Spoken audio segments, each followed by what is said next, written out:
आता तुमचं वय फक्त 30 आहे, पण आत्ताच गुडघेदुखी सुरू झाली. आता आपण जी तपासणी केली त्याच्यामध्ये आपल्याला तुमची उभं राहण्याची पद्धत, चालण्याची पद्धत, यात तुमचा फ्लॅट फूट हा तुमच्या गुडघेदुखीचं कारण आहे असं समजलं.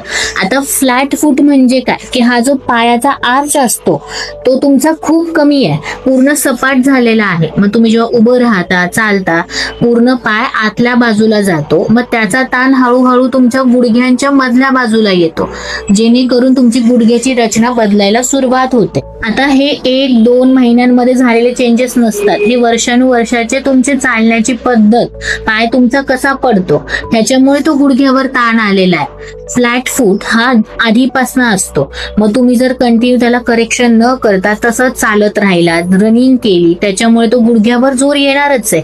मग तुमचं मूळ कारण हे तुमच्या पायात आहे, फूटमध्ये आहे. या फ्लॅट फूटला आपण आधी करेक्शन करणं, त्याची एक्सरसाइज करणं गरजेचं आहे. तेव्हा कुठं तुमच्या गुडघ्यावरचा ताण कमी होईल. याला ट्रीट केलं नाही तर हे कमरेपर्यंत सुद्धा वाढत जातं. तुम्हाला सुद्धा फ्लॅट फूट आहे, हा आर्च पूर्णपणे कमी आहे, तर तुमची सुद्धा एकदा उभं राहण्याची पद्धत, चालण्याची पद्धत तपासून घ्या.